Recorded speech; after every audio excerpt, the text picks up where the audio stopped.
board meeting. Since we frequently or infrequently meet, I'd like to just say your name real quick to everybody else. So I'm Gary Albrecht, the project manager, and Matt. Good morning, I'm Matt Herman. I'm a transportation planner with Clark County Public Works. And I'm here with Mike Salas. I'm Mike Salas. I'm I'm a planner for Clark County under Public Works and Planning Department. And I'm taking notes. Perfect. Michael, you're my favorite there. Michael Andriotti, Clark Community's Bicycle Pedestrian Advisory Committee Chair.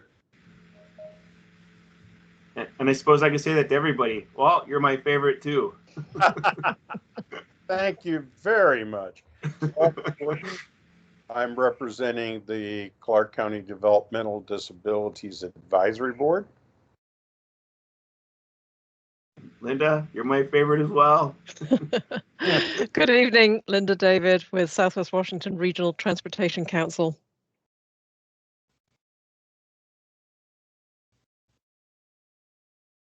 And I can't see the others, Matt, for some reason. Okay. So we also have David Poland joined us.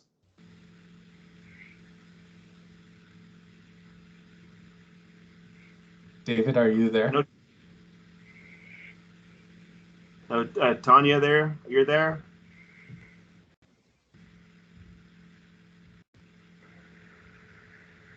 Uh-oh. Did you see the message, Alan? That David can't see the interpreters? I don't see messages on my end. Okay, let me do the conversation. Okay. Change that. He's asking if I need to log off and log in again. David, can you see any of us? He's typing. I want to type that to him. Yeah, He can't see me. Yeah, I can't see him.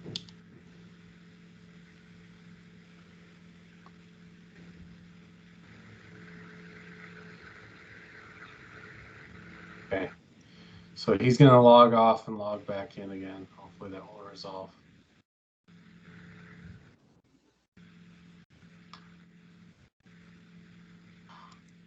We also have Jeannie Housley who joined us.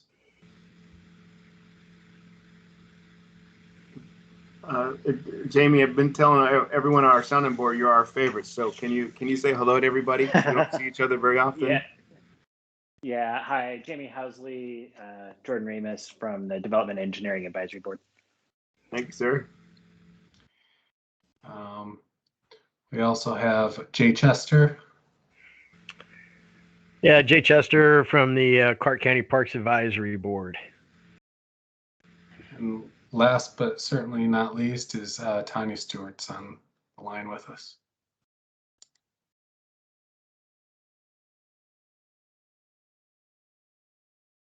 All right. Well, so that's the agenda. I'm going to go to the PowerPoint presentation.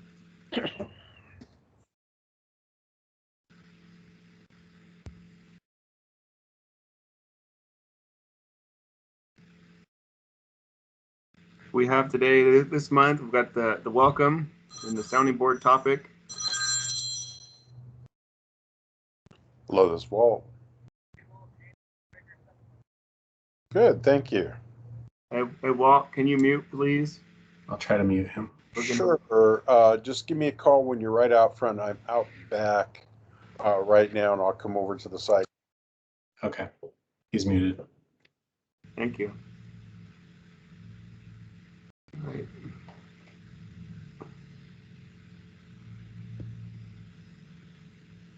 We've taken the liberty of adding a new image, if anyone's noticed. So that's Klein Line Pond up off Highway 99.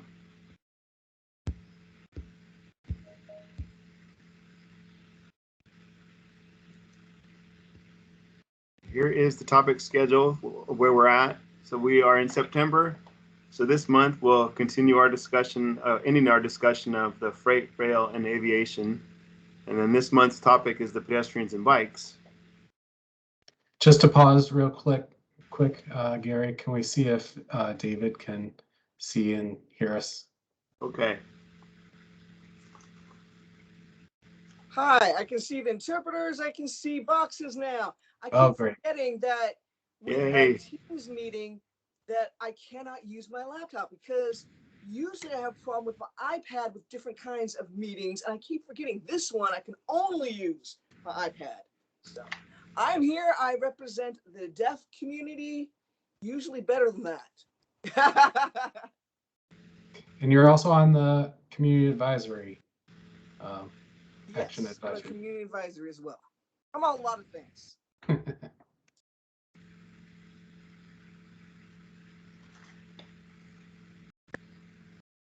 Thanks for joining us, David. Thanks for joining us, everybody.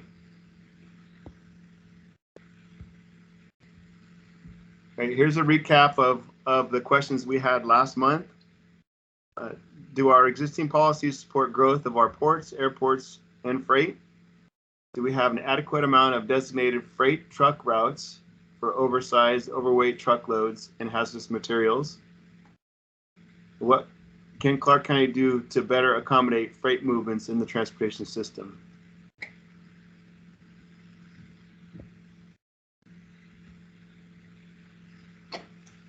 This slide provides a summary of what we heard last month. The feedback centered on Slashy Prairie Railroad needs to be prioritized and industrial development policies need to be emphasized.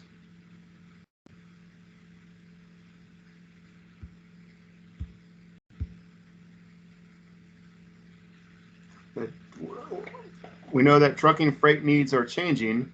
So what we heard is work with the long haul truckers to help determine future needs. Airport coordination is suggested, and to include a WashDOT's aviation plan in the comprehensive plan. I do want to indicate that the Washington State Airport System Plan is actually mentioned in the comprehensive plan in the transportation section on page 131. So that's my error for not including that in the presentation last month. Can we pause for a bit Yep. to see if there's anything that we missed from those summary meetings? We'll give the sounding board a few minutes to see if there's anything that we missed.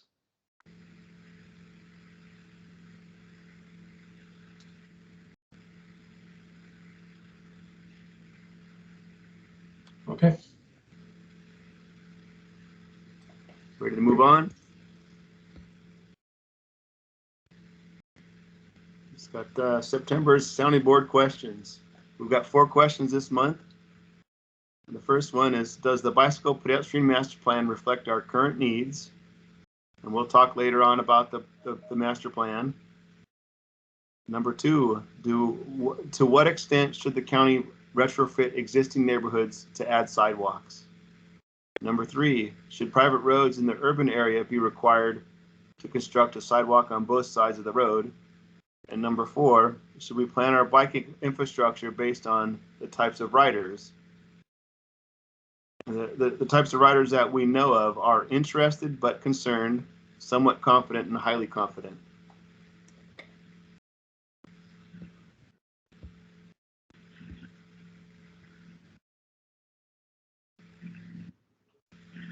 Clark County has many transportation-related comprehensive plan policies.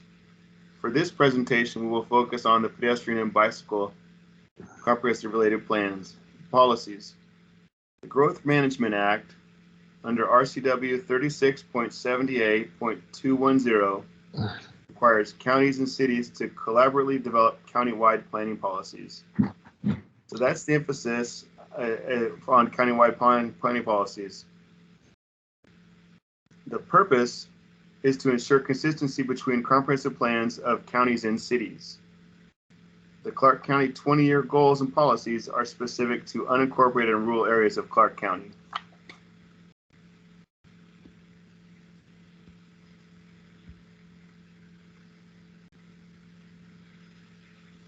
Clark County has a goal to develop a multimodal transportation system that includes policies from the 2010 Clark County Bicycle Pedestrian Master Plan. Clark County also has a goal to ensure mobility throughout the transportation system. County roadways and intersections shall be designed when practical to achieve safety and accessibility for all modes. Arterial streets shall provide facilities for automobile, bike, and pedestrian mobility as defined in the Arterial Atlas and shall include landscaping.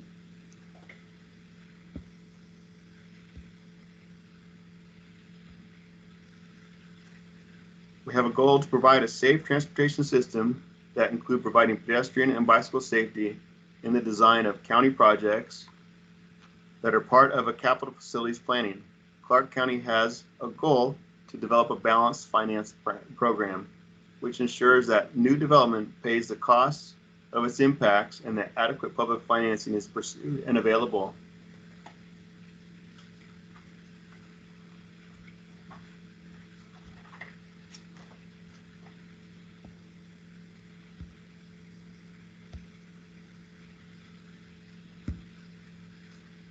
Clark County Bicycle Pedestrian Master Plan represents a 20-year vision and implementation strategy that seeks to increase the number of people walking and biking while improving walking and bicycling throughout the county. The plan was adopted in 2010. The two previous bicycle plans have been completed in Clark County. The 1972 Bike Plan and the 1996 Clark County Bicycle Commute Plan. The first plan was a very basic plan addressing the modern trend of bicycling, which started in the early 1970s. The purpose of the 1996 Bicycle Commute Plan was to develop a strategy to encourage more people to use bicycling as a way to ride to work. And the 2010 plan included a pedestrian component. The plan has 8 chapters that include recommended policies, recommended prioritized network, education outreach, and an implementation plan. However, there are several challenges to the development of the plan. Interstate 5 and 205 are major barriers to pedestrian and bicycle travel. Existing bikeway, sidewalk, and trail networks are discontinuous in places.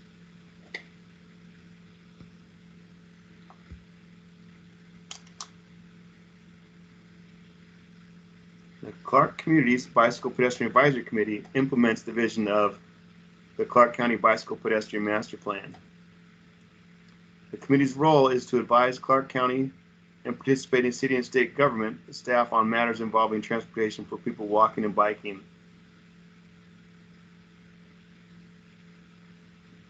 And there's a bike map available through GIS to help our residents explore Clark County. So if you look at the map, so on this slide here,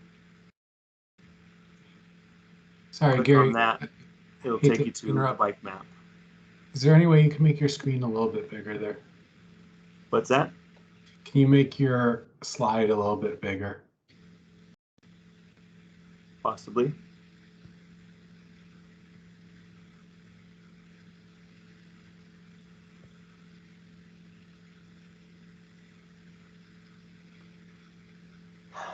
That didn't work.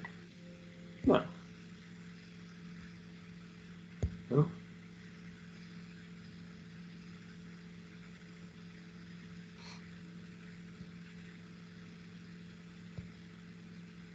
Oh, how about that? Yeah, that's perfect. Well, now that's too big. That's huge.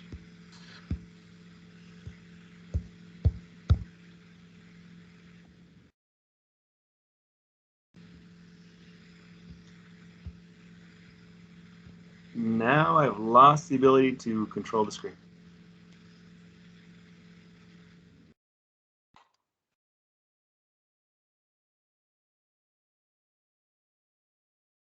Perfect.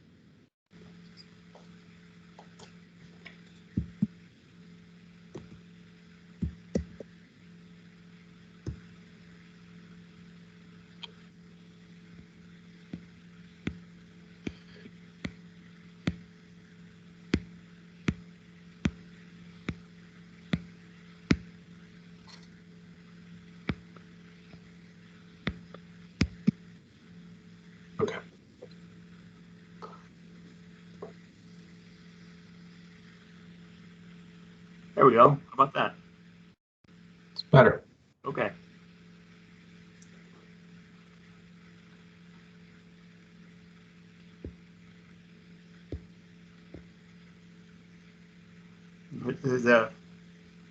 So as part of the bike and pedestrian master plan, the education outreach is a component. I do have to share with you is the advisory committee has asked Clark County residents to take a 17-question survey that will help Clark County Public Works and Public Health identify areas and projects to increase cyclist safety throughout the county. The survey is open from July 1st, 2021 and will close January 1st, 2022. And it's available in English, Russian, and Spanish. So far, we've had about 700 people take the survey.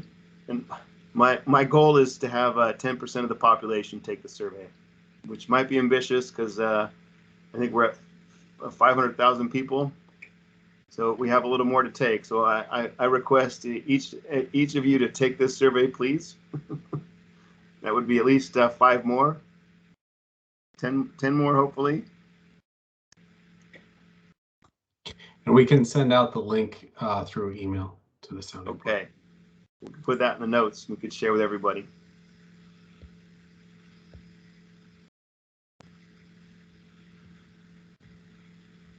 And here's some more background about the bicycle pedestrian master plan. And the recommended goals, objectives, and actions provided below are based on existing policies relevant to pedestrian and bicycle travel from previously adopted plans in Clark County and the individual jurisdictions. And they were adopted in the 2016 Comprehensive Plan Update, which we call the 2015 to 2035 plan. Policies in the plan are recommended policies.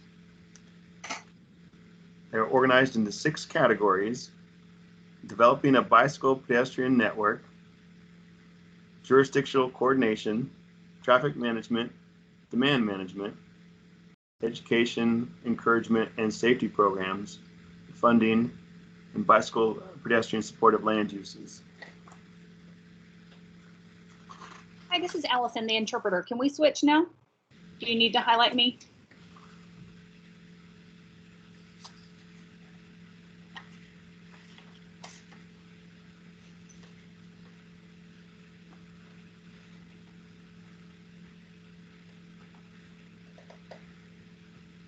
I would also like to share that the plan policies include concerns that were raised through the Clark County Bicycle Pedestrian Plan process, but were outside of the purview of the plan. Those considerations will be addressed in the future as funding permits. The first idea was provide plans for 20-minute neighborhoods, circulation plans that provide walking and bicycling routes for residents within 20 minutes of key attractions. The next was to study key populations such as the elderly and low-income individuals and use the information to assist in developing pedestrian and bicycle circulation plans. The next is provide pedestrian amenities such as benches, mid-block crossing pedestrian refuge islands, and pedestrian illumination. Next was provide bicycle pedestrian amenities such as street trees and landscaping and any other amenities that would increase the perceptions of safety for walking and bicycling. And one of the last considerations was to conduct a corridor study to identify semi-continuous, safe, predictable pedestrian and bike routes that parallels the I-5 and I-205 corridors. So the plan has some pretty ambitious information in it.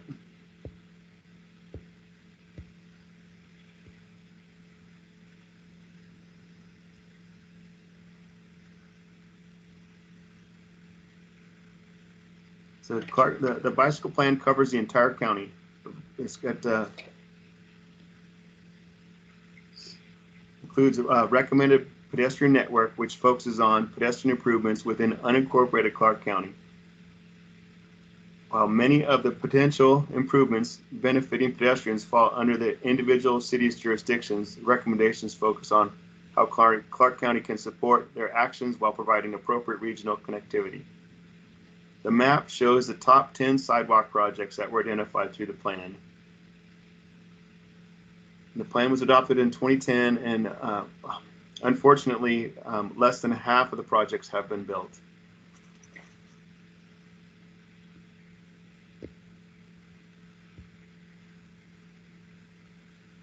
The plan has a recommended bicycle network that builds upon the system of previously proposed improvements and projects that connect to existing bikeways. The network has been developed to fill gaps, continue expansion of the regional trail network, formalize existing routes used by bicyclists, and improve access between residential, employment, civic, and commercial destinations. And this map shows the top priority on-street bikeway projects. Approximately half of the projects have been built.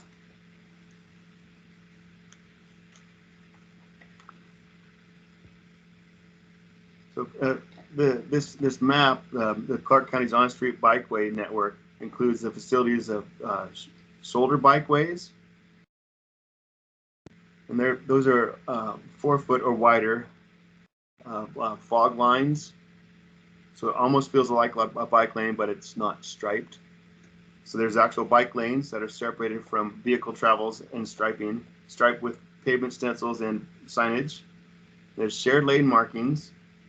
And we've got bicycle boulevards, which we don't have established inside of the unincorporated areas of Clark County.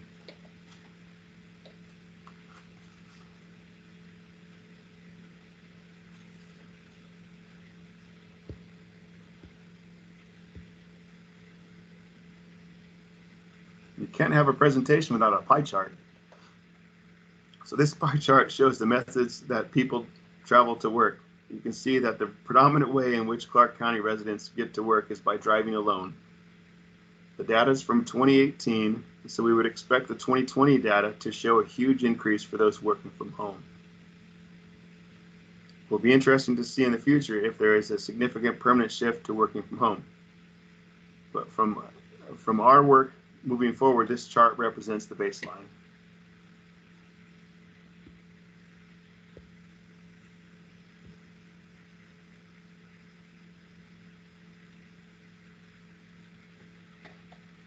Most new sidewalks are constructed as part of larger road projects, park projects, and private development. In developed areas, the county's sidewalk program helps extend existing sidewalks for short distances to fill gaps and make connections to existing sidewalks. Clark County's sidewalk program is largely funded by the property tax-based county road fund, supplemented by occasional state or federal grants. Generally, the program has a budget of approximately $500,000. Building sidewalks is generally between $500 to $600 per linear foot, and then costs vary based on environmental mitigation, cuts and fills, stormwater, and property acquisition. So, for example, building 100 foot of sidewalk could cost $60,000. Since 2007, Public Works has constructed 38.25 miles of sidewalk at a cost of $28.6 million, including sidewalks on large projects. In established neighborhoods, the county sidewalk program has invested $10.7 million to complete 7.6 miles of new sidewalk. The county engineers utilize the Public Works traffic manual to design and or identify placement and installation of school pedestrian crossing signs and markings for specific site conditions, and they follow those policies that enhance safety and mobility. So for sidewalks and crossings, Clark County has a pedestrian crossing treatment policy. The purpose of the policy is to recommend appropriate pedestrian crossing treatments to enhance pedestrian safety and to ensure continued pedestrian mobility. And Clark County also has a school zone traffic control policy. And that policy is intended to provide Clark County and other enforcement agencies operating within its boundaries with guidelines for the uniform and consistent application of control devices in the school zones. The guidelines cover the use of school areas, reduced school speed zones, and the signing and pavement markings should be designed for consistent and uniform applications. So this policy helps the schools look at all of the the school zones consistently, so everyone can expect the same as they travel across the county.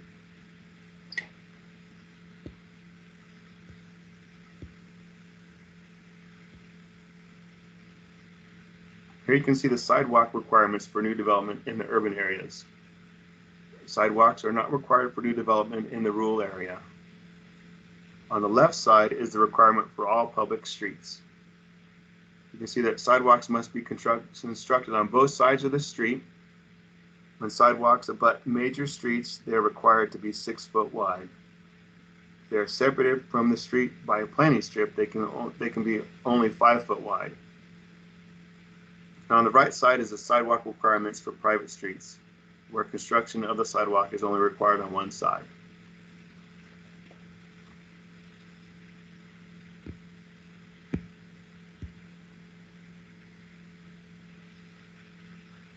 Clark County has an additional sidewalk standards inside of the Highway 99 sub-area plan.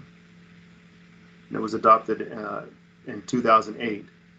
And the boundaries of the sub-area plan, on the west side is the Bonneville Power Administration. That would be the east side, sorry. The east side is the Bonneville Power Administration power lines, Minnehaha on the south, and northeast 134th Street on the north boundary, and on the west side is Highway 99. The sub-area has distinct districts, activity centers, transitional areas, and residential areas. Sidewalks are separated by planting strips and are required for all new and redeveloped streets in the Highway 99 sub-area plan. The sidewalk and planter strip widths in the standard details manual are the minimum allowed.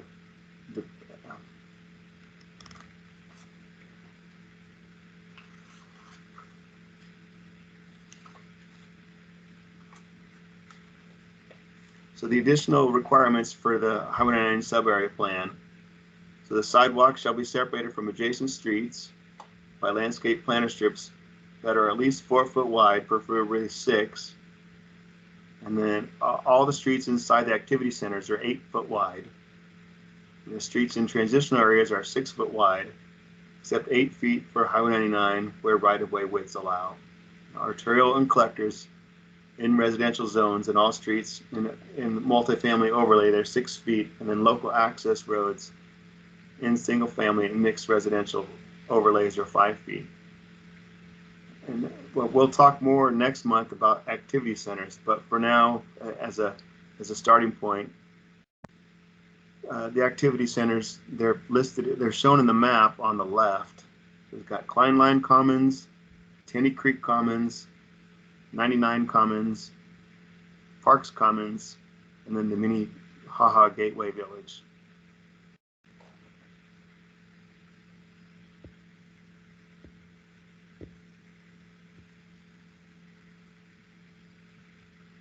And recently, the Clark County Council adopted an ordinance that requires pedestrian access ways to be provided in developments when they are adjacent to major streets and the road network does not connect to the major streets. The ordinance served to improve pedestrian circulation to bus stops and services that are typically located on these major roads.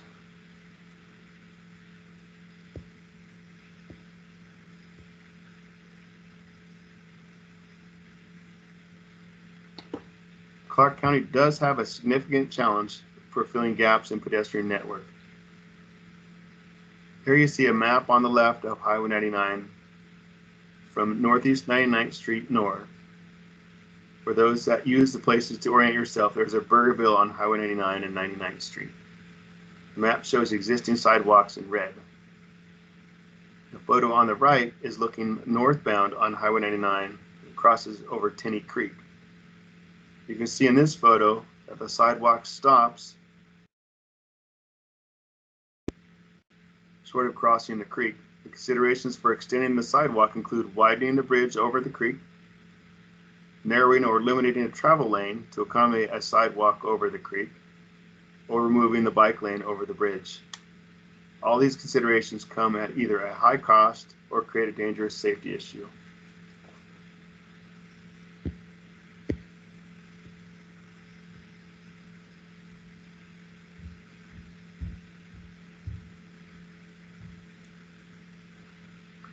This slide shows a picture of building a sidewalk in an existing road in the Truman neighborhood. The neighborhood was developed in the late 1950s and 60s.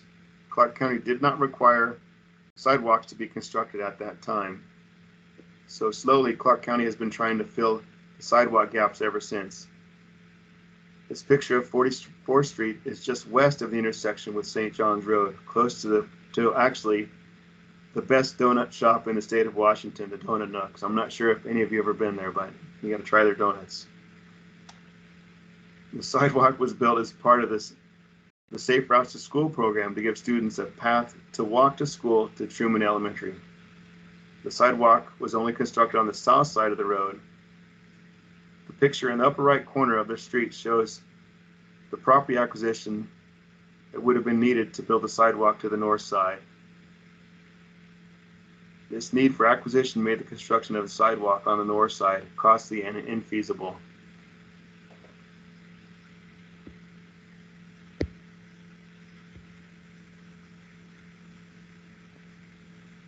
We also have Clark County Code standards for bicycle lanes on urban roads. Bike lanes are required in the reconstruction or new construction of any arterial or collector street if bike lanes are indicated in the arterial atlas or as required by the county engineer. Bike lanes include signing and striping. Bike lane standard is 6 feet wide on collectors and arterials. Bike lanes are not required in the rural centers. Or, I'm sorry, they are required in rural centers, but are not required on rural roads.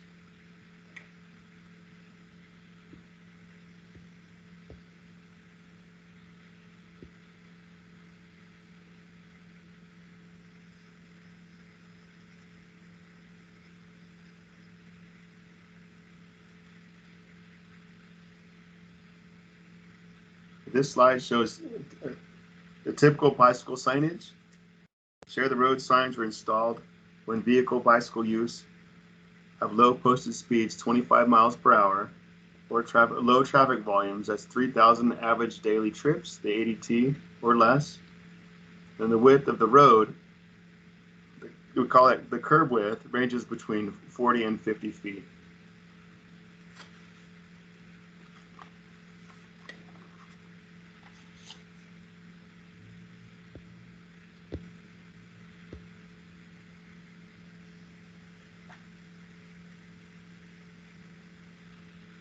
The county has installed green bicycle lane striping. This picture was taken on Northeast Andreessen Road near Costco. The city of Vancouver has annexed this area. Clark County has standard details for constructing various Clark County projects. One of the standard details, including installing green bike lanes, is bike lanes use green color under one of the following conditions. The bike lane crosses a heavily used right turn lane, the traffic in a channelized right turn lane crosses a bike lane, or a history of motor vehicle bicycle crashes, or documented conflicts. The Clark County Transportation Development Code does not have a development standard on green bike lane striping.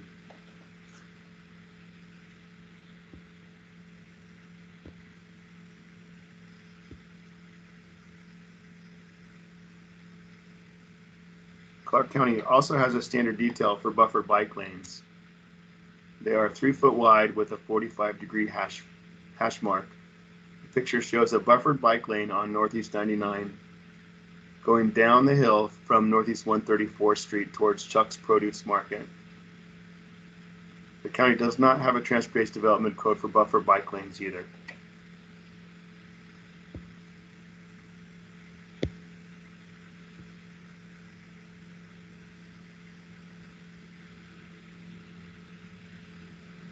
Clark County's existing bicycle network consists of 65 miles of bike lanes. Bike lanes are posted and provided on some arterials and collectors. The lower speed limits on local streets allow bicycles and vehicles to coexist in a safer environment.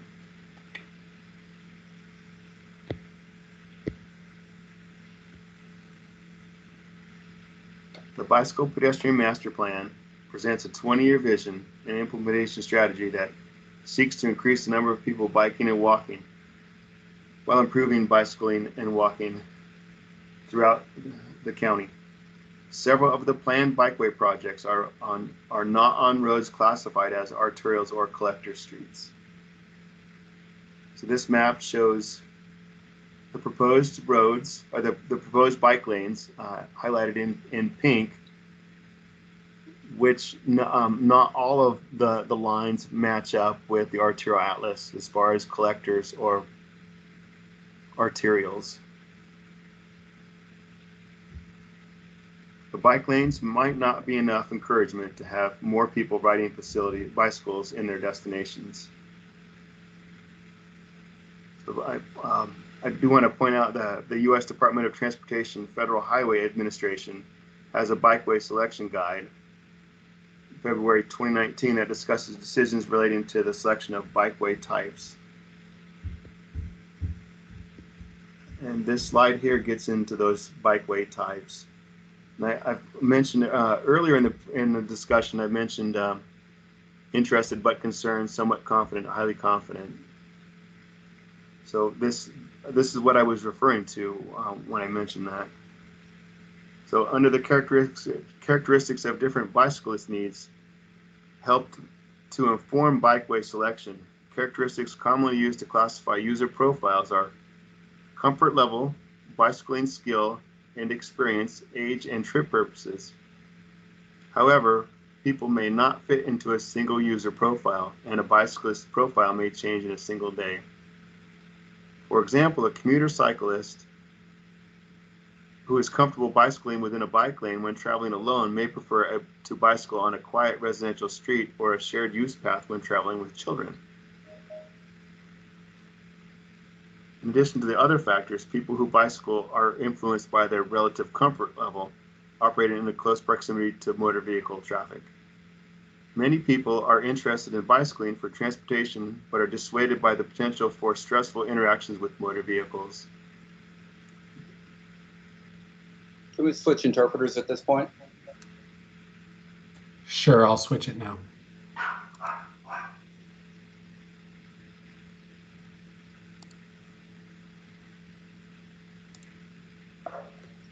Okay. So when the bicycle design user profiles are used to inform bikeway design, the bicyclist user profile becomes the designer use profile. Selecting a designer use profile is often the first step in assessing a street's compatibility for bicycling. Design profile should be used to select a preferred type of bikeway treatment for different contexts.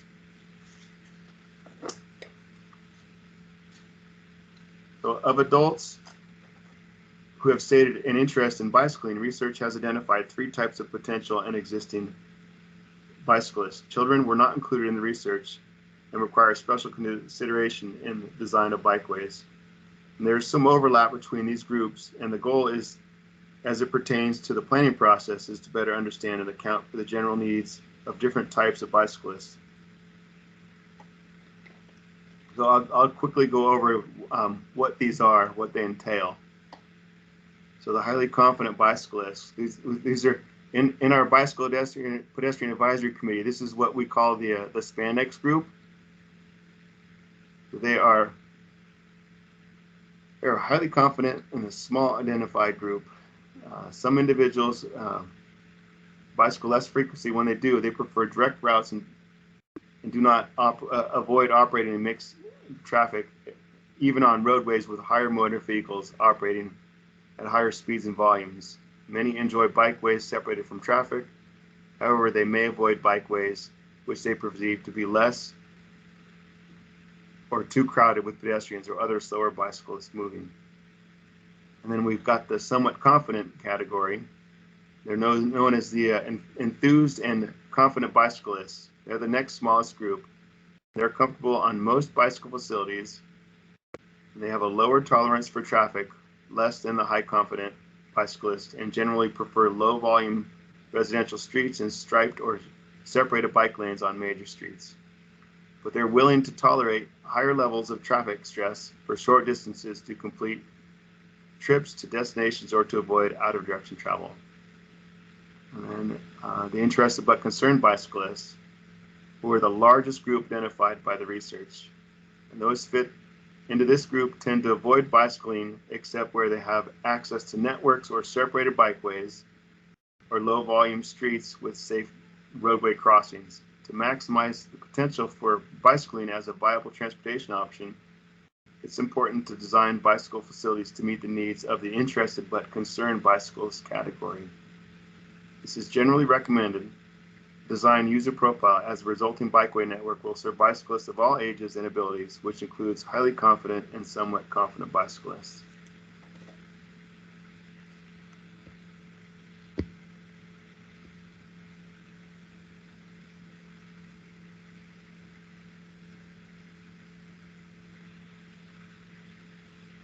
And we're always looking to find out how many users we have on our network. So we have bicycle pedestrian count stations.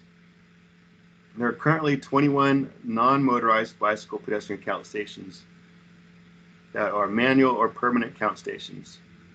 Vancouver and Battleground have bicycle manual count stations. Trail counts have occurred on Multi-Use Pass near Vancouver Lake, Salmon Creek, Battleground Lake, and Whipple Creek. I don't know if you've noticed it, but there are permanent count stations on I-5. The north and south sides of the sidewalks have count stations, and then I-205 has count stations as well. The Portland State University has created a biped portal that is currently supported by the Transportation Research and Education at Portland State University. And the portal provides a centralized, standard, non-motorized count database for public agencies, researchers, educators, and other curious members of the public. So I've included the website in this slide if you wanted to go check out the biped portal. And it's a great resource for us to use, because right now we have all of our counts don't really have a home for them, except the Portland State University has created this place for us to go and access how many people are using our network.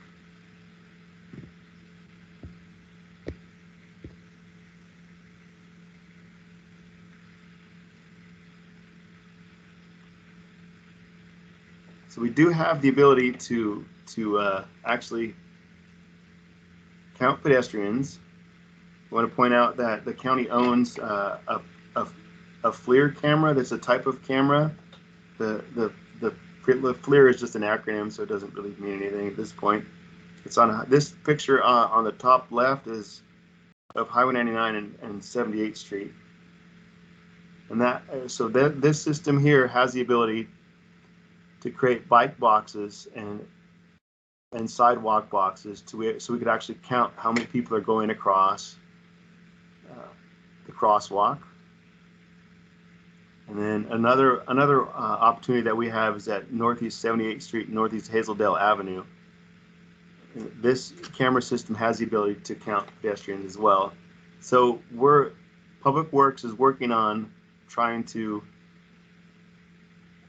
get the software ready so we can start having more count stations. So it would be nice to be able to have these count stations in addition to the manual ones that we have, so we can know how many users we're having on the system.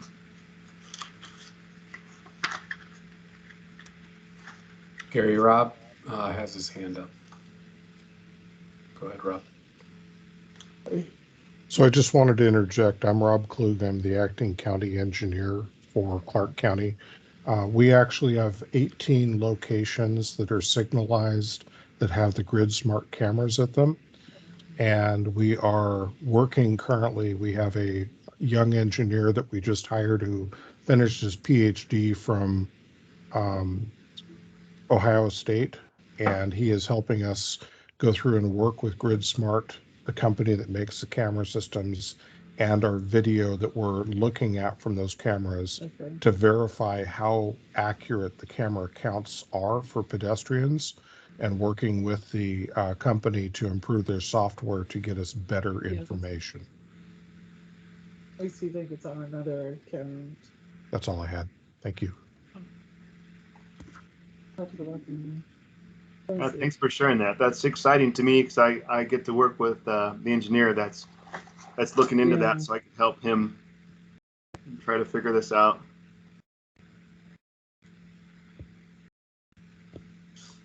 What events though? Just wanted to look at the crash data review over the last 10 years. So Washington State Department of Transportation has crash data that I've looked at for unincorporated and rural areas of Clark County. And this information is available through the Washington State Crash Data Portal. The crash data set included 361 reported crashes on unincorporated Clark County roads. Gary, David has something to add. Oh yeah, David. Go ahead, David. My interpreter seems to have frozen. The man with the shirt on, he's not moving. Oh, he's moving on our screen. Moving on my screen. What do I do now? I've never had that happen before. He's totally frozen. He's not moving. It's probably, if he's using the iPad with the Wi-Fi, it's probably the Wi-Fi. He probably needs to log out, log back in, or, do a hardwire is my guess. Did you say you want me to log out and log in again? Yes, please. Okay, We'll pause for you. Thank you.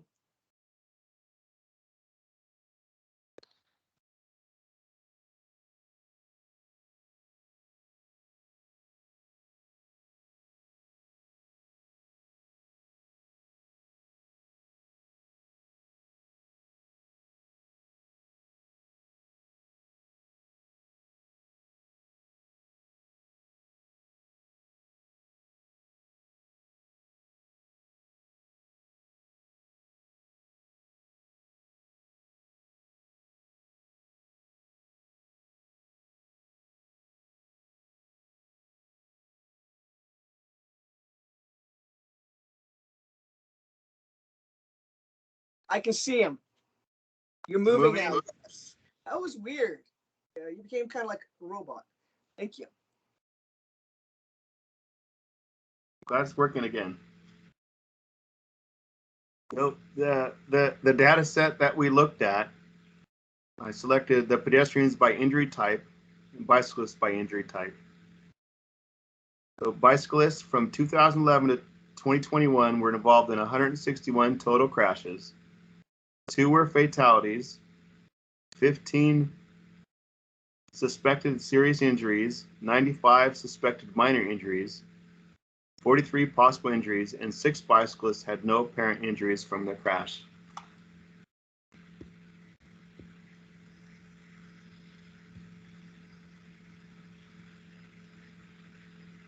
Pedestrians from 2011 to 2021 were involved in a total of 200 crashes. 17 were fatalities, 52 suspected serious injuries, 78 suspected minor injuries, 50 possible injuries, and 3 no apparent injuries from their crashes.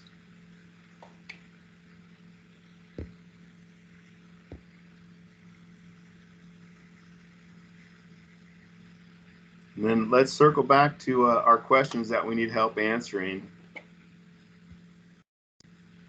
We'll start off with number 1. We'd like to hear feedback from you on, does the bicycle pedestrian master plan reflect our current needs?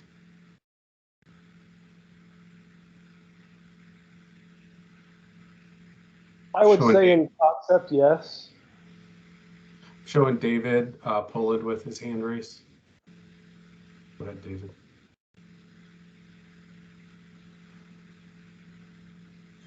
You're muted, David. I could sign, but anyways, sorry about that. I took a lot of notes about this because I am a lifetime resident here and a pedestrian, and so I have a lot I can say, but specifically for question 1, does the bicycle and pedestrian master plan reflect the current needs? No, it doesn't. People that don't walk long distances or don't use bicycles regularly, they may not know this, but I was nearly killed in 2005 trying to cross legally at the intersection of Highway 99 and 78th Street. And the lawyer at the time told me that was the second most dangerous intersection in all of Clark County, and that at the time, the most dangerous one was Mill Plain and Chekhov Drive. It would be very helpful to have a list of the most dangerous intersections to cross. But because of that, I try to avoid all major intersections, and I will sometimes walk out of my way to go a safer way. When you guys created pedestrian-friendly crossing on Highway 99 to go towards Fred Meyer's, it's not ideal where the bus stop is located. I have to walk down a little bit, the opposite direction I want to go, but I feel safe. The cars stop. I see it from me. They see it from me. They're not trying to get through a light through an intersection for themselves. It was very well thought out for that. I will cross over, go to Fred Meyer's, and then I will keep going west, because there's no way for me to cross later on until I get all the way to Hazeldale Avenue and cross there. There is an intersection before that, but it's not a way I can cross to go north. It is a very car-centric intersection. In that intersection, I have to wait a very long time before I get a light to walk. And even some of the drivers seem confused there, and they're waving me to walk, and I'm thinking, no, I see the light for cars to turn. I'm not going to get hit, so I wait. And I wish that there was a place before that I could cross north. I know that a lot of bikers don't feel safe, so they may have painted strips to go, but they don't want to get hit by cars, and I don't blame them. So they always go on the pedestrian sidewalk. Me being hard of hearing, and my friends being deaf, we can't always hear until you're really close up, or maybe not at all with the traffic noise. And someone's saying, hey, I'm right behind you. And it gets really scary. You see a bike go by you all of a sudden because you didn't hear it. They're not supposed to be on the sidewalk, but I get that. And if I use my bike, I probably would do that too. I would suggest that we have a safe, dedicated place off the street or with some kind of median to prevent cars from hitting bicyclists, and so they don't use what is for pedestrians. Also, I agree from the things we said that we need to have sidewalks on both sides of the streets, and I can talk more about that after we get to that point.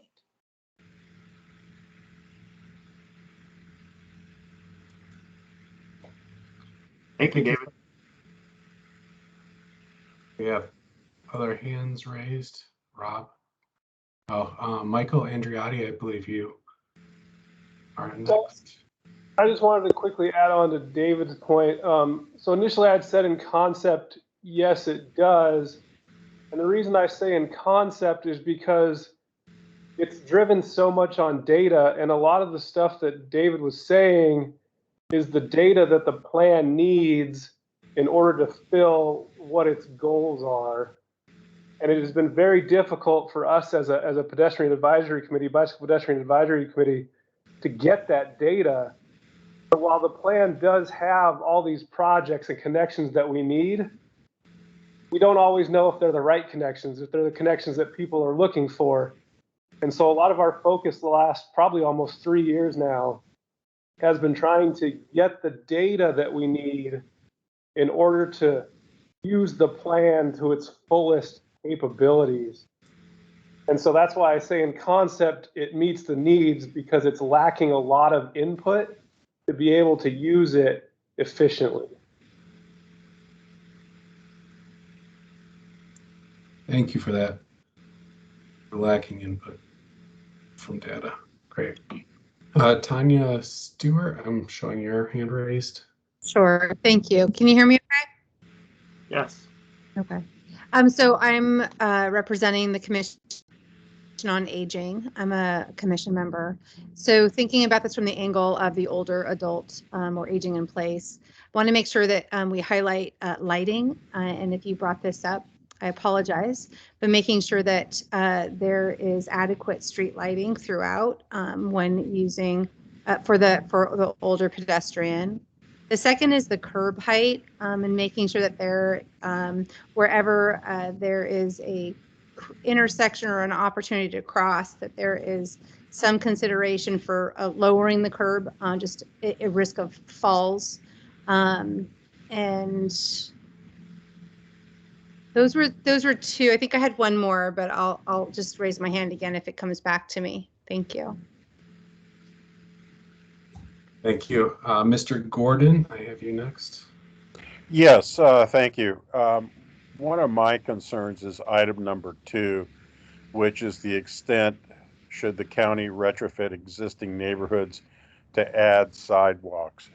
My concern is that we have a lot of neighborhoods in the unincorporated areas of Hazeldale, Salmon Creek, Minnehaha, that don't have any sidewalks at all. And so in that particular situation, what I would advocate for is a prioritization, and that prioritization include the demographics of the neighborhood. So for example, if the demographics of the neighborhood are car drivers, then give them a voice in should this area have sidewalks. I think that we found a lot in Clark County when I was working in public transportation, that people had to go out onto the road, and this is inside the urban growth boundary, in order to make it from point A to point B.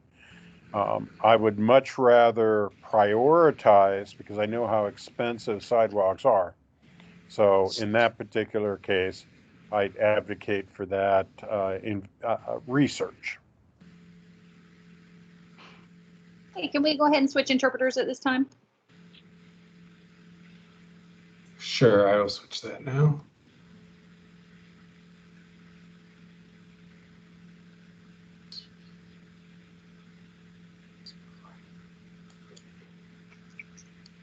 Okay, thank you for that comment. And then we have Rob Klug. So this is Rob. I'd just like to address a few of the points I'm hearing, because what you're saying is spot on. Couple things, David, when you were describing how long it takes for you to get the walk at 5th Avenue and 78th Street to cross there right by where the not the Buffalo Wild Wings, but the there's a bunch of stuff there. Never mind. When you're crossing east-west on the south side, the reason why it takes so long to get a walk for you as a pedestrian is because we time our signals that have flashing yellow arrows to do something very special. And what that does is that when a pedestrian has a walk, the flashing yellow arrow left turn that would turn across them is given a red. So there's nobody to turn left across them as the pedestrian has the walk, and the flashing don't walk. And it takes a while for the controller, the traffic signal controller, the actual equipment that runs the intersection, to go through the processes and say, I've received a pedestrian call and I have to do all these things to turn around and provide that pedestrian the walk. So what we do is we put in accessible pedestrian signals that when you push the button includes an LED light that is below the button, I believe, and it turns on red when the button says that the call has been placed and it's been received by the traffic signal controller and it will be served. Then when the button comes up with the walk, the button actually vibrates for the pedestrian that is touching the button. And you get the messaging wayfinding to cross the road for the verbal message that we've got in almost all of our signals. We don't have them all yet, but it will say initially it'll say wait to cross this street, and then when the walk sign comes on, it'll vibrate. The button will vibrate right where the arrow is. If you touch the silver disc by the arrow, the button will vibrate and the speaker will say walk sign is on to cross this street. So I understand what you're saying, where there is a delay to cross in that unless you just pick it at the perfect time. But we're doing that so that you have as few conflicts as possible as you're crossing in the crosswalk, so that somebody is not going to turn left and not see you because they'd be disobeying the light. So it's not a perfect solution, but what we're doing to try to improve the safety at those types of locations. And we're doing that system wide. Did you want to, please? Yeah, if I can respond to that, that makes sense. But again, what I would like is a way to cross north, because there's all those food places like Panda Express, Yep. Marshalls and stuff. And I can only continue to go across underneath the highway, underneath the I-5 bridge. I'm not able to cross the other direction for safety reasons. And later on, I'm not allowed to do it for safety reasons. Right. So that's an example of where maybe we could have something like a pedestrian walking bridge to go over it. So we can go that side. That's just something I think would be good, because otherwise some people are going to risk their lives to go across where there is no place to do it, rather than go all the way to Hazeldale Avenue. And I have to make my choices of where I want to cross. And I don't want to cross at the intersection that I was hit and nearly killed, because again, the laws at the time said, I guess you could have from 8 feet from where the intersection is, where the curb cut was. And then there was all of these poles for the lighting, for the traffic, and for the crosswalk. And at the time, the restaurant Baja Fresh also had out their tables and chairs and a few little bushes.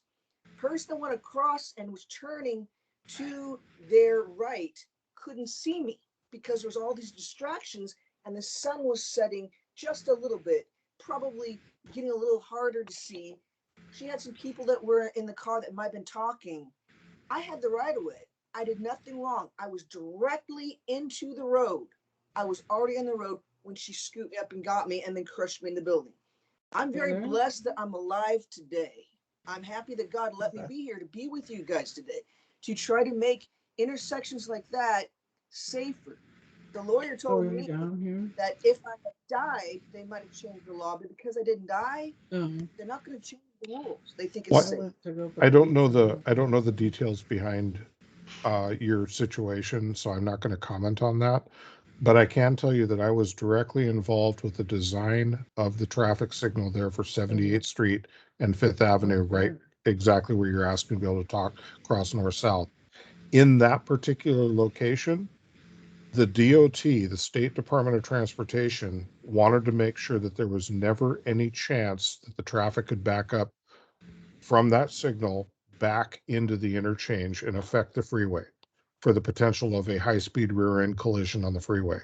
So they required us to not have any type of crossing north-south, vehicle or pedestrian, when that signal was put in. So that doesn't help it helps frame why it is the way it is, but it doesn't help the specific question that you're asking is, how do I cross? And unfortunately, the only locations that legally to cross would be either at 78th Street or Hazeldale in that particular section. So I understand your concern. I understand your situation, but there's a lot of things at play in that particular corridor. And that totally, I agree with all what you said. It's logical, and I agree. But again, like in Portland, they have all these walking bridges to go over highways, like Highway 99. We need to do some of that kind of stuff, is be creative of what places do we see pedestrians want to illegally, dangerously go across because there's a long distance in the county, and consider having a walking bridge created that could also have a bicycle lane that is just dedicated to pedestrians and bikers. Because there's a lot of areas where I have to go all the way around, like to go to Walmart where I live.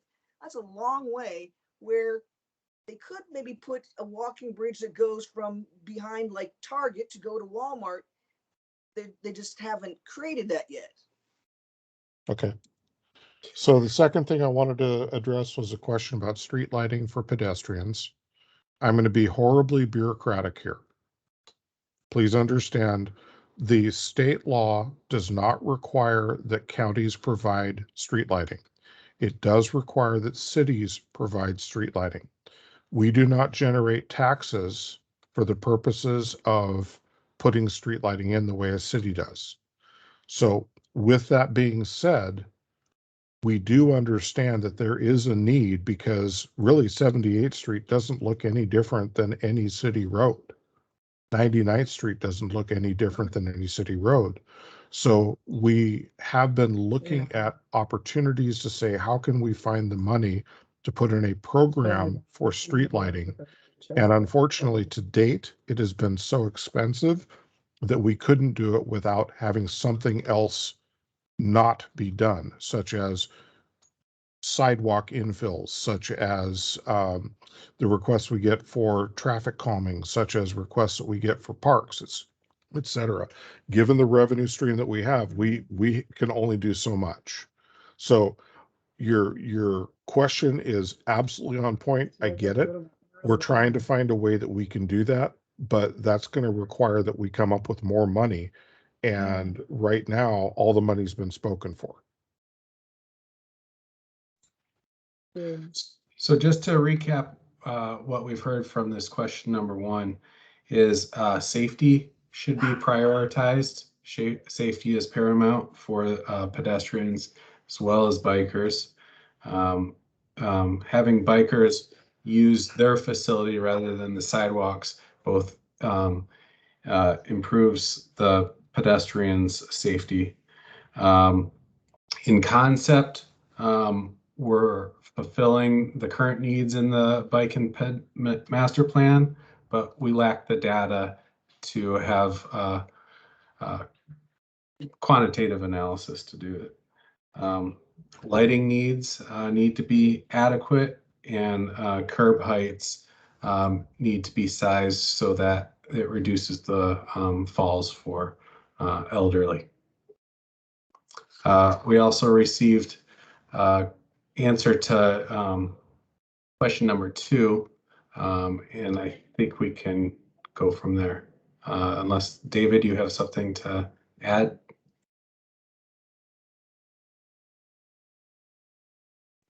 You're muted, David. Now you can hear me okay? Thank you. The two last things I want to say regarding the width, and again, I know you have laws that are there, but I wanted to explain my thoughts on widths of things. Bike lanes that are dedicated, let's say with barriers or something that was off the street or some in the median of the street somehow, those wouldn't need to be wide enough for people that had trikes or kid trailers or two bikers at a time go side by side. And likewise, the width of sidewalks, like where you were explaining, for example, Highway 99 going north, it's wider. That place is more deaf friendly. And I would give a real good example of where the city of Vancouver is doing their improvement of the waterfront. I was down there recently with two friends. My goodness, they have it really wide. So it's so easy for people that either have a stroller or wheelchair to go past us, where two or three people are signing an ASL to each other.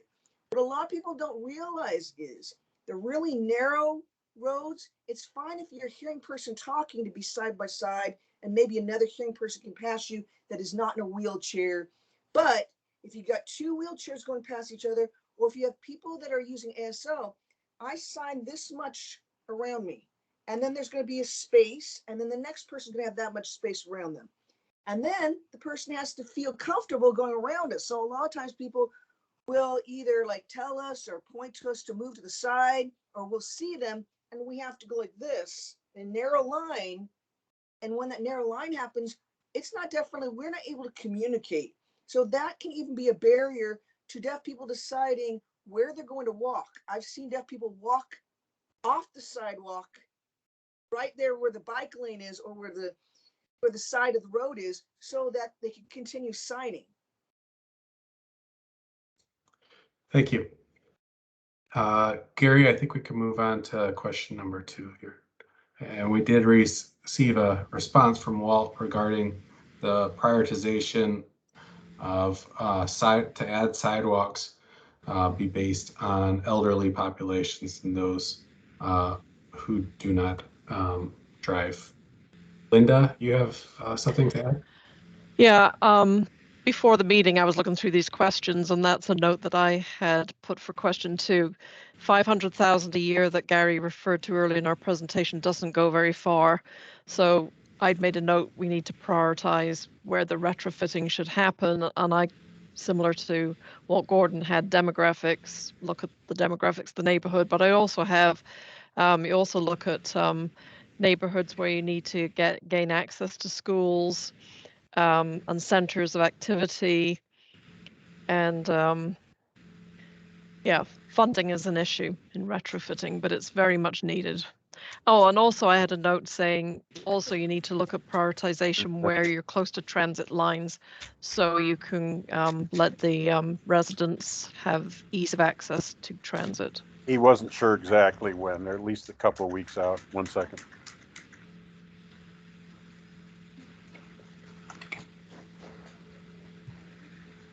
Okay, thank you.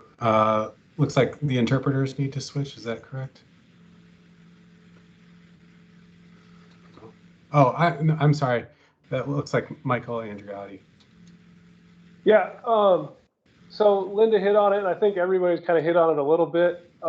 Funding is kind of going to be the biggest hurdle to a lot of these things. Funding to collect the data, funding to figure out how to prioritize, funding to figure out how to even build the things. And, you know, we looked at some prioritization criteria in the committee a couple years back, and it becomes very difficult when you look at all the different areas of the county to say, well, this is more important than this. And, you know, as we got into it, it's like, yeah, we could keep sitting here and doing this, but we really need a professional company to spend a real amount of time to do this. Well, that's going to cost money. And so I think when it comes to any of these things in transportation, you know, really focusing on where to put the funding is going to be so important to any of these plans, whether it be bicycle, pedestrian, or car, or bus, or any of them.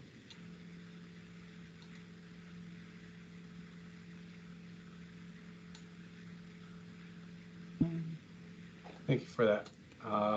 Well, Gordon, you have your hand raised. Yes, thank you. And I'm sorry if you listened into my conversation with my wife. But one of the things that I agree, we will need funding. There is a cost associated with it. However, if there's a standardized or, I just think of, there is a standardized approach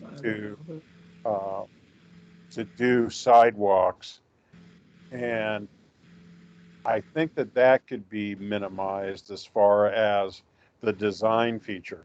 However, one of the things that I was trying to communicate, and I'm not sure if I did, was the whole concept of talking to the neighborhood themselves. You know, you may get situations where the neighborhood says, hey, listen, you know, we don't think it's really necessary, and use the actual residents as part of your formula to determine priorities as far as which existing neighborhoods should be built first, and then second, then third. But yeah, I understand the whole thing about cost. And I would also advocate that maybe that's also something that has to be increased as far as the cost or the budgetary line item, given the accessibility issues and the ADA.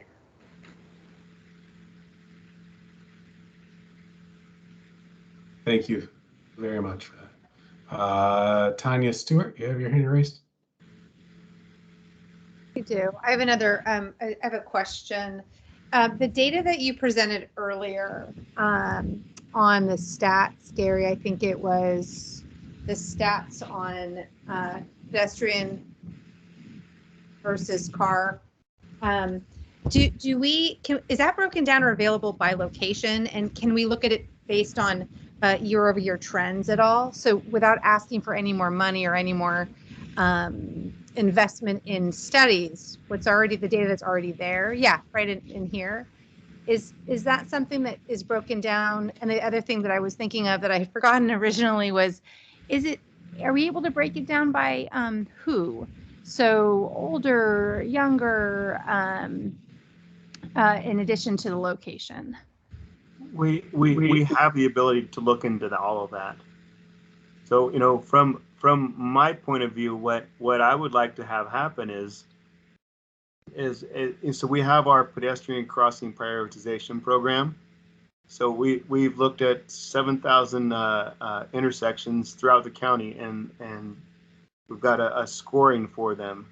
So it would be nice to be able to have all of the crashes involved and looked at the same way as that pedestrian crossing was done. So yeah. There, it is possible. Yes, it's like Michael said. It all goes back to funding.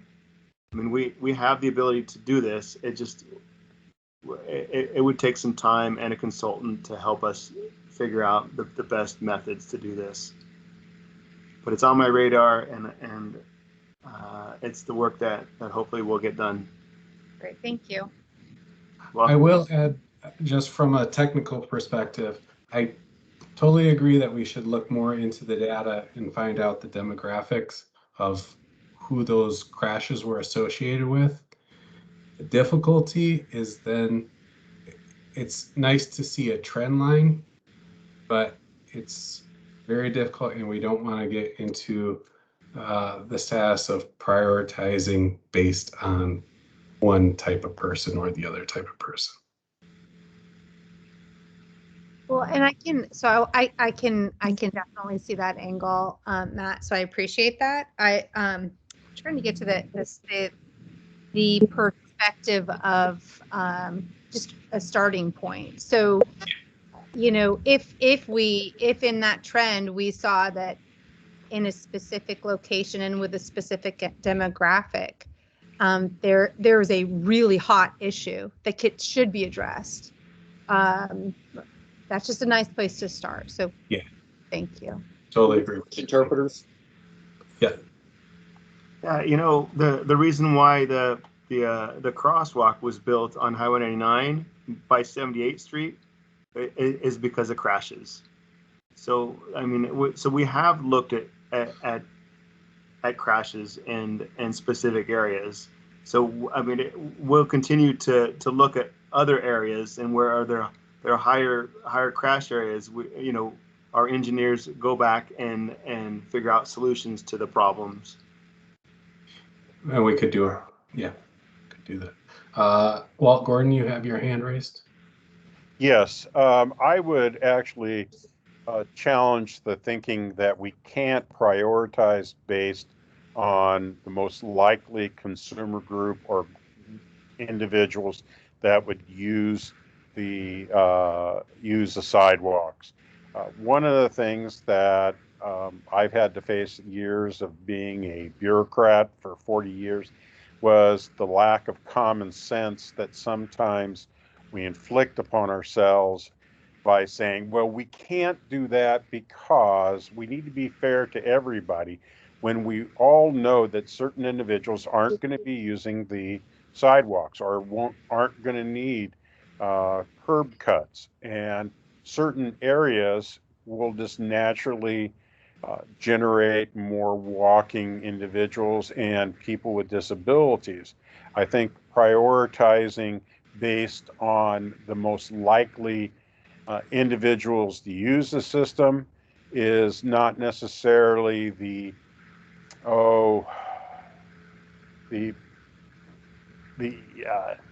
negative way that sometimes we approach it. Thank you. we do that for our pedestrian crossing prioritization program. So we look at demographics, we look at socioeconomic status. So all of that's considered in this program. We'll eventually start sharing outreach on this because it's a great program. And I'm very proud that we have something that looks at so in depth at the demographics of our county. Gary, can you move to the screen to see the third question? Moving on to number 2. What's that? Should we move? Are we at number 2 or are we moving on to number 3? We're moving on to 3. We've addressed 2. So question number 3 is, should private roads in the urban area be required to be constructed a sidewalk on both sides of the road? So as we shared with you previously, private roads are only required on one side of the road versus a public road where they're required on both sides of the roads. Do you think that's fair?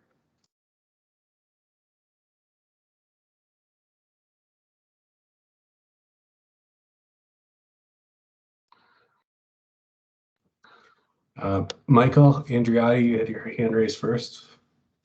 I think I'll probably make the unpopular argument that I don't necessarily know that they are on private streets. The county's requirements to allow private streets are pretty narrow, so it's not always easy to construct private streets anyway. They're usually extremely low traffic volumes, extremely low population volumes in general, and ultimately, a private street having to construct a sidewalk on both sides could add significant cost to a project that could drive up. A lot of times they're in, housing developments or those sorts of things, and they could start driving up costs of housing product. Now, there are some cases where maybe it would make sense to have it on both sides, but should it be required? I don't necessarily know that it should.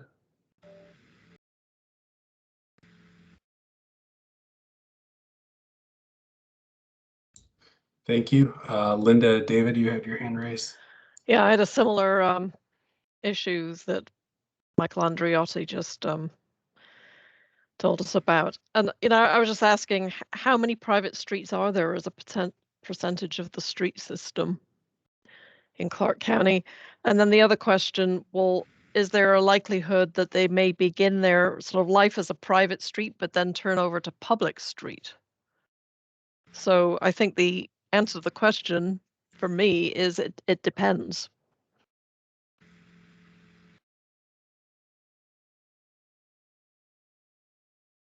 That's a good answer, Linda. Thank you. Tanya Stewart, you have your hand raised. Sure, I was going to contribute that I agree. And instead of asking the question, should private roads in the urban area be required to, maybe the question is what guidance should be offered when it's recommended to have it on both sides?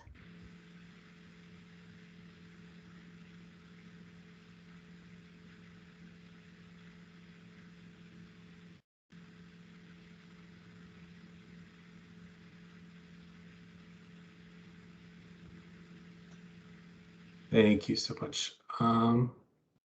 Linda, you still had your hand raised. Are you wanting to add additional comments? No, I wasn't quite sure how to lower my hand. Gotcha. I'll do it for you. Okay. Thank you. Yep. And then the final question is, should we plan our bike infrastructure based on the type of riders, as Gary showed earlier? Those different categories of riders, the interested but concerned. The second type is somewhat confident. And then the third type is highly confident. Michael, you're the first to raise your hand. I think yes on that one, because if we look at that table, more than half of potential bicycle riders are interested, but essentially unsure of using the facilities that exist. And, we've looked at a lot of plans as part of the committee and, a lot of different options. And anytime it's proposed to have a shared use pathway that is off the street, the committee prefers that over a bike lane in the street and a sidewalk off the street. Essentially, like if you look at an arterial street section, you've got a 6-foot bike lane and a 5 or 6 foot sidewalk. So without creating any difference in the required amount of right-of-way or the required amount of pavement, you can simply shift the bike lane off the road to create a shared use pathway. And I know this would take a lot of additional education, but essentially teach people how to properly use these shared use pathways to avoid some of the potential conflicts between pedestrian and cyclists. But the width is essentially already there. I know it would be difficult to implement, and I understand all the complications with it, but I think it's something that should be considered when we look at, are we truly trying to help people get on their bikes when 50% of them don't even want to ride with the traffic, and all we're doing is putting in lanes with traffic?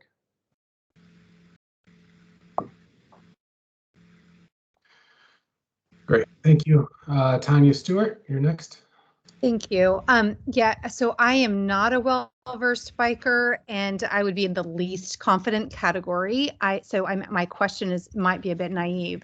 How do you categorize the bikers who have additional? They're not motorcycles, they're not mopeds, but they just add in a little extra power behind them, so they can go a bit quicker. Are those categorized or identified in this grouping? Well, are you asking about the electric bikes, or are you asking about? Yeah, I don't know how they're categorized, but I'm seeing them a lot in my neighborhood, and they go real fast. But they're young individuals with high confidence who just have a lot more power behind it. So where would they be grouped? And if they're not yet grouped, would they need to be? Well, I don't believe they were included in the types of riders that we just looked at. So that's the bike, and that's different than the type of rider. So from what I've seen is the individuals that have electrically assisted bicycles are more confident riders. They're more interested in traveling down a road with a bike lane. Okay. That's what I've seen. I don't know, that's from my personal experience. I don't know how they would fit into this group, but. And I think that takes a little bit of explaining too. That highly confident, I mean, just right offhand, I equate that to your regular commuter biker. But the highly confident could also be the one that is able to go the same speed as traffic as well, but is not a commuter. Okay. Yeah, my question really is, do they need a separate category? And it sounds like they probably don't. The only other category I would add is they're highly confident yet not capable. Right. So overconfidence it might be, and could potentially create other challenges. Thank you.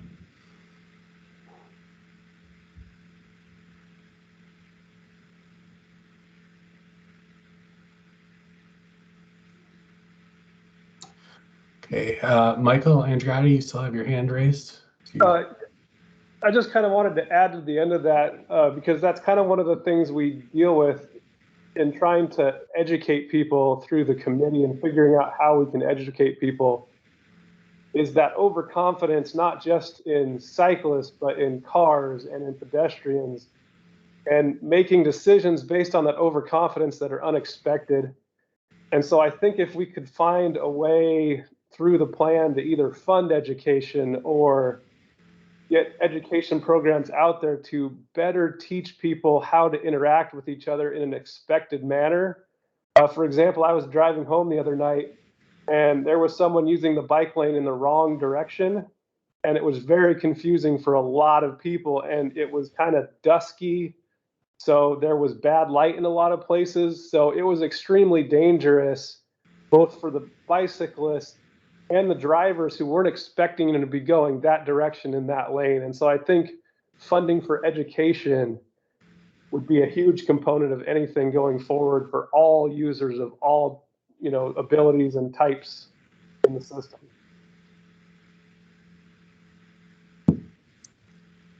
Thank you. David Poland, you have your hand raised. You can hear my voice? Yes. Awesome.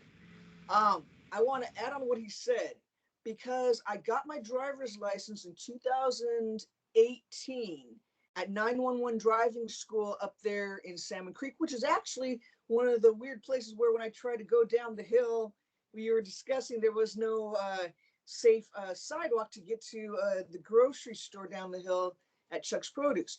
But anyways, I digress. One thing that he told us, our teacher at 911 driving school, is Washington State has a pretty low bar to get your license. And what they would like to do is, seriously, he's laughing, but it's serious. He says all the driving instructors are former retired cops, and they've seen so many traffic violations. They said they're going to train us in the class to the higher bar where we should be, so we don't get in accidents. So we know the rules for pedestrians and for minors and for all kinds of things, bicyclists. But he says in order to pass and get your license, the bar is too low. And a lot of people, I would also add, probably came here from other states, not just other countries too. And other states don't have the same laws. They aren't designed the same way. We have a lot of people moving in from Kansas, California, Idaho. They don't all go and get a driver's license manual and compare to see how it's different here than there. So they just continue to drive the way they learned. Another problem that they had, and I witnessed, was a lot of the parents said, we don't have time to teach our kids. And even though it's required for minors 15 years old to have a certain number of hours, they weren't getting it. And so you consider how much time they've had behind the wheel. Were their parents trained, and did they learn here? Did they read the booklet recently? As well as people not being safe drivers, maybe mentally, not just be impaired from drug use, but maybe they should have a higher bar period for, is this person going to be safe to be a driver? Then we talk about bicyclists. My friends, some of them are homeless people that are having so many difficulties, and they're riding a bicycle to get point A, point B. Their priority may not be pedestrian safety or their own safety. They may not be thinking straight. That might be one of the reasons they ended up being homeless. Training people is a great idea. I don't know how honestly we can do this and how effectively it can get to these people who may, quote, not have enough time, even for their own children, to make sure that they become safe drivers and safe with pedestrians and safe bicycle riders. I'm not sure that's going to be doable for the majority of them, just being honest.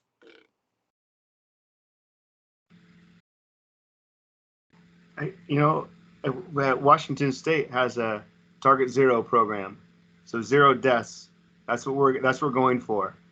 So whether we get there or not, that's on the books, and that's what we're striving for.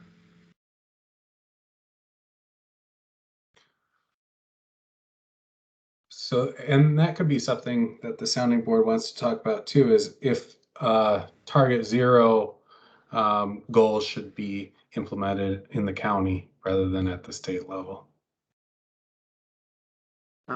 Linda, David. So can you share some of that discussion we've had through RTAC and RTC? Yeah, the RTC Board of Directors, largely composed of elected officials, they are very concerned about safety, and they've had numerous discussions about the Target Zero policy, because Washington State, as Gary said, has this Target Zero plan, planning on having 0 fatalities or serious injury crashes by the year 2030. But unfortunately, trends are going in the opposite direction. We are experiencing greater numbers of fatalities and serious injury crashes. But as a number of the Washington Traffic Safety Commission staff and board realize, it is an aspirational plan. It's what we're trying to aspire to. And the plan increasingly, the Target Zero plan, is looking more and more at how can they implement strategies to try to turn the trends around. But it's an ongoing discussion, and there's also federal performance measures and federal performance standards for safety, which require the state and the region to document trends for the number of crashes, fatalities, and serious injury crashes. And so we are getting better and better data all the time to look at what is happening on our street system and to try to determine whether or not there needs to be more investment in, for example, engineering projects that might make our transportation system safer. But on the other hand, a lot of the crashes, of course, we all know, is because of people's poor choices and driving while impaired or driving at too high a speed for the conditions. So it's something that our elected officials are very much interested in, is safety of the system. Thank you, Linda. We can switch to numbers now. Sure.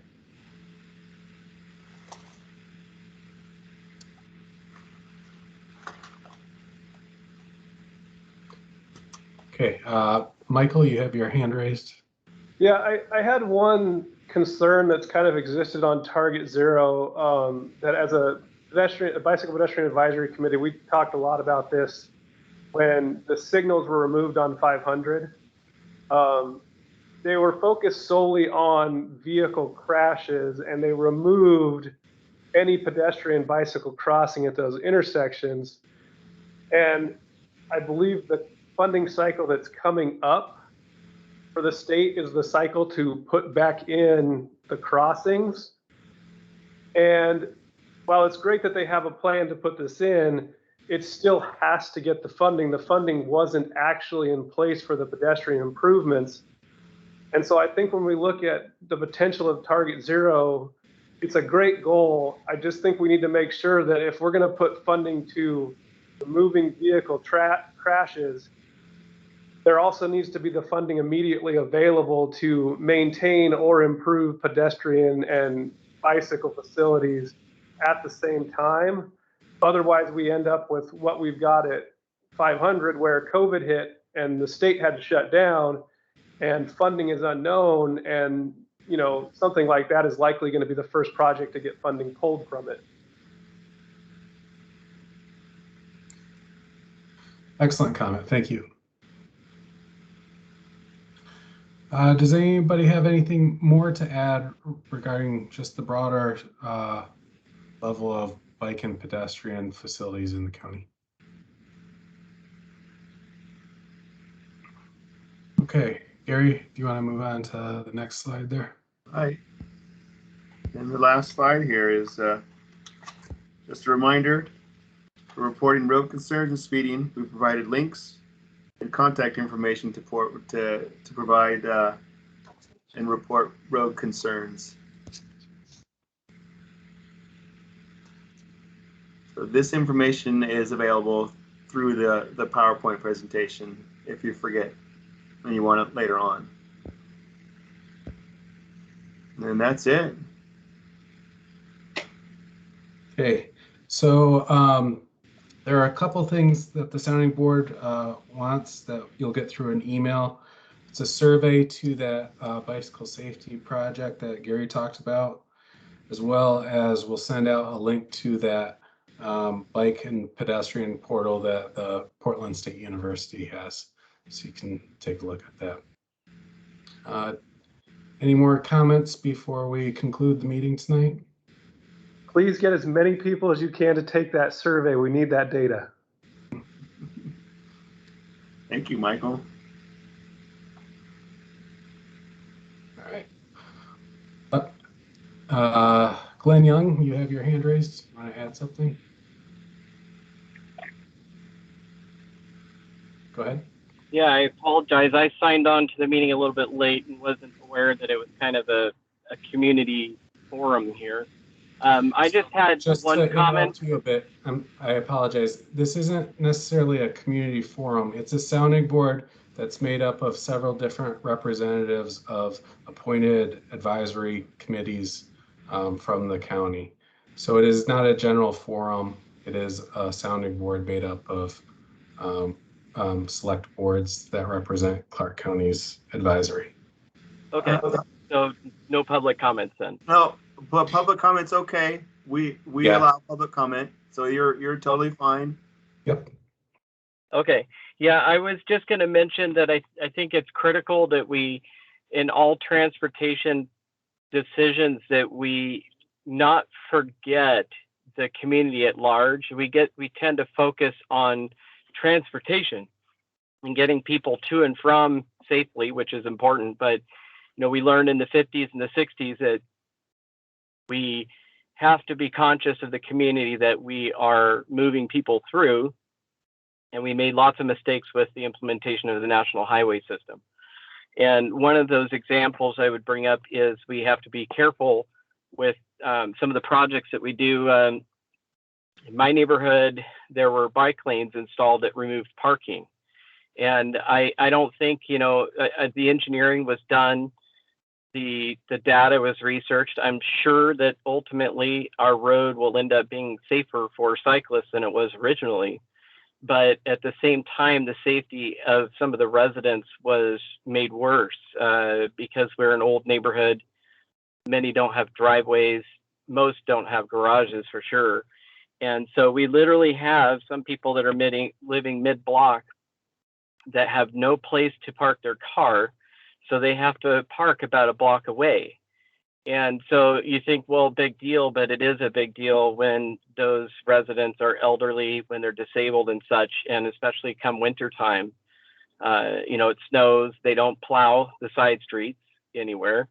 And the sidewalks are in terrible, terrible shape where we live. So it's more hazardous to walk on the sidewalks, especially when they're covered with snow, than it is to walk on the street. So essentially what we've done is we've created a situation where it's likely more safety for the individuals traveling through the neighborhood, but comes at the cost of the safety of those that live in it.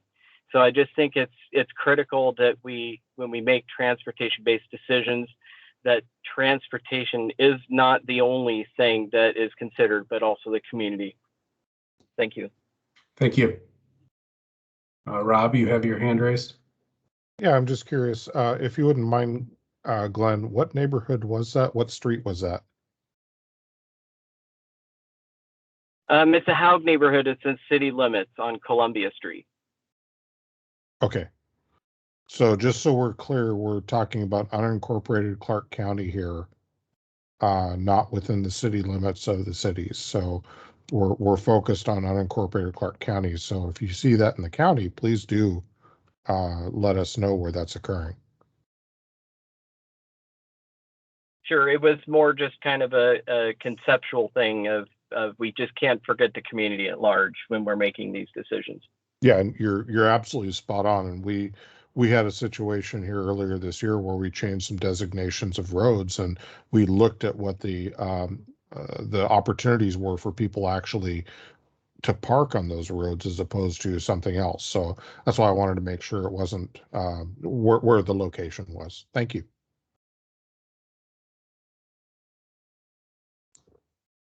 All right. Thank you all for your participation today. Thanks for helping us. We'll come back next month with a summary of the notes that we've made with your comments, and so that we can incorporate those into the transportation system plan and move forward. I think that's it. Without any further ado, I think we're done. Yep. Thank you, Matt, for your help. And thank you, everyone, for taking your time out of your busy days to help us out. We look forward to seeing you next time. Thank you. Thank you. Bye. Really wonderful meeting today. I really appreciate hearing all the different comments. A lot of wisdom was said today. Well, thank you for attending. Hopefully we'll get past the computer trouble. in the future. And I made a note for myself to just remember only use my iPad to log in for this particular meeting because I don't have that problem. It's just with you guys. sorry about that. Sorry. Well, I appreciate your understanding and patience. This is Absolutely. one of the benefits with COVID. I think we've all learned more patience with online meetings. Yeah. So. Have a good evening. Same to you.